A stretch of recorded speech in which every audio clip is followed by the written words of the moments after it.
Head constable ministerial के लिए जो आने वाला एग्ज़ाम है उसकी बेस्ट स्ट्रेटेजी क्या हो सकती है एग्ज़ाम की, और कितना स्कोर हमारा सेफ रहेगा, हर चीज़ के ऊपर डिस्कस करेंगे।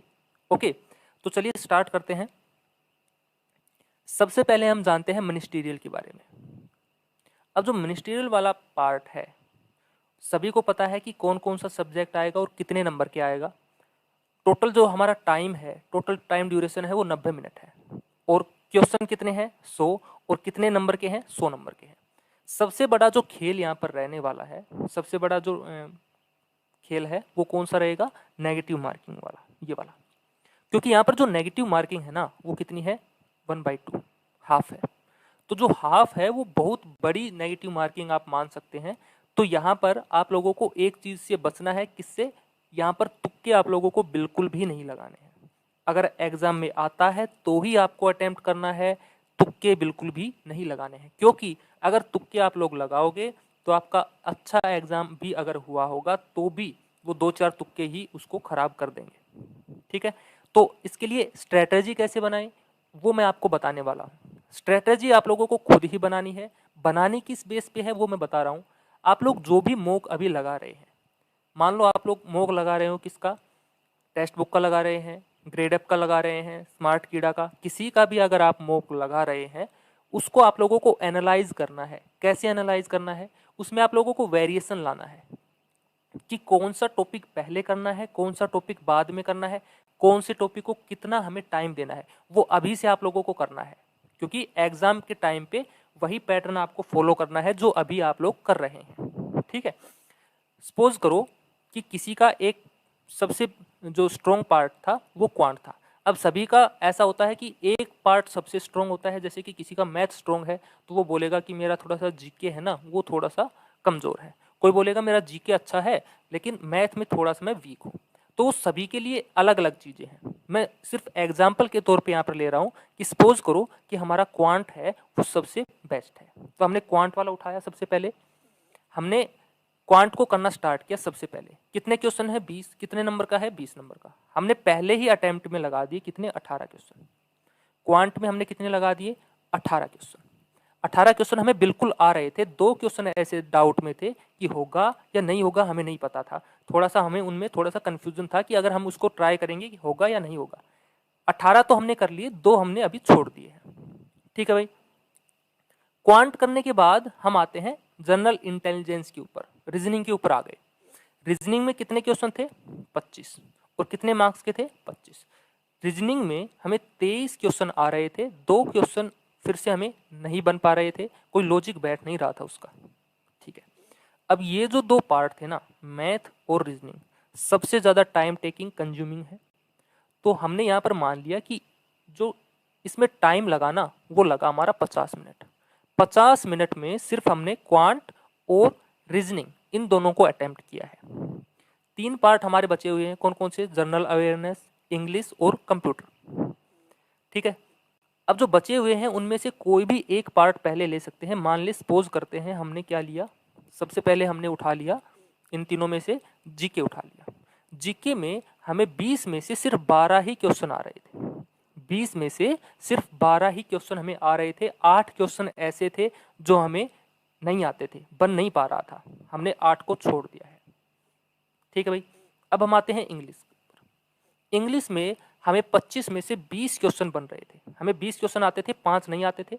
20 को हमने यहाँ पर लिख लिया, 5 को हमने छोड़ दिया।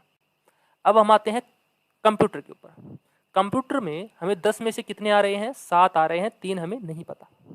ठीक है भाई, अब ये जो हमने इस साइड जो किए हैं ना वो क्वेश्चन किए हैं जो 100% हमें पता है कि ये बिल्कुल सही है, इनमें से कोई गलत नहीं हो सकता। ठीक है, क्योंकि इनमें कोई भी हमने तुक्का नहीं मारा है किसी भी प्रकार का।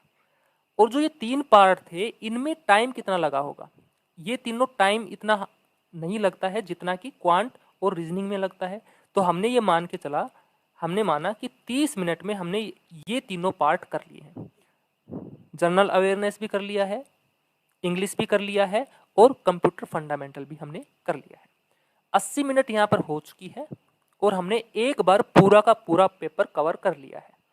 10 मिनट हमारे पास शेष है, और इसमें हम क्या करना है, इस 10 मिनट में हमें क्या करना है वो देखो। 10 मिनट में सपोज करो हम जाते हैं जनरल अवेयरनेस के पास, जीके के पास हम गए, 12 क्वेश्चन हमने किए थे, 8 हमने छोड़ रखे थे। इसमें से 2-3 क्वेश्चन ऐसे थे कि उनमें हमें थोड़ा सा डाउट था कि ये वाला ऑप्शन हो सकता है या ये वाला ऑप्शन हो सकता है, इन दोनों में से कोई एक ऑप्शन होगा। दो हमें पता है कि ये वाले नहीं हो सकते। सपोज करो 4 ऑप्शन थे, 1, 2, 3 और 4। आपको पता है कि ऑप्शन ए भी नहीं है और ऑप्शन डी भी नहीं है, लेकिन बी और सी में आप कंफ्यूज हो कि बी भी हो सकता है और सी भी हो सकता है। इस तरीके के क्वेश्चंस में आप थोड़ा सा चांस ले सकते हो, तुक्का मार सकते हो बी या सी में से, क्योंकि यहाँ पर जो प्रोबेबिलिटी आपकी बनेगी इस चीज की सही होने की वो हाफ हो जाएगी। इसलिए यहाँ पर हम 2-3 क्वेश्चंस में चांस ले सकते हैं। तो हमने माना कि 2-3 क्वेश्चन ऐसे थे जिनमें हमें थोड़ा सा कंफ्यूजन था, इसलिए हमने 2-3 क्वेश्चन में सिर्फ चांस लिया है जीके में। तो 3 क्वेश्चन यहाँ से मैं और ऐड कर देता हूँ, ठीक है।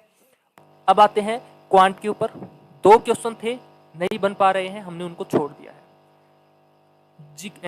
जो हमारा जनरल इंटेलिजेंस था, रीजनिंग था, उसमें भी हमने कितने किए थे, 23 क्वेश्चन किए थे, 2 छोड़ रखे थे।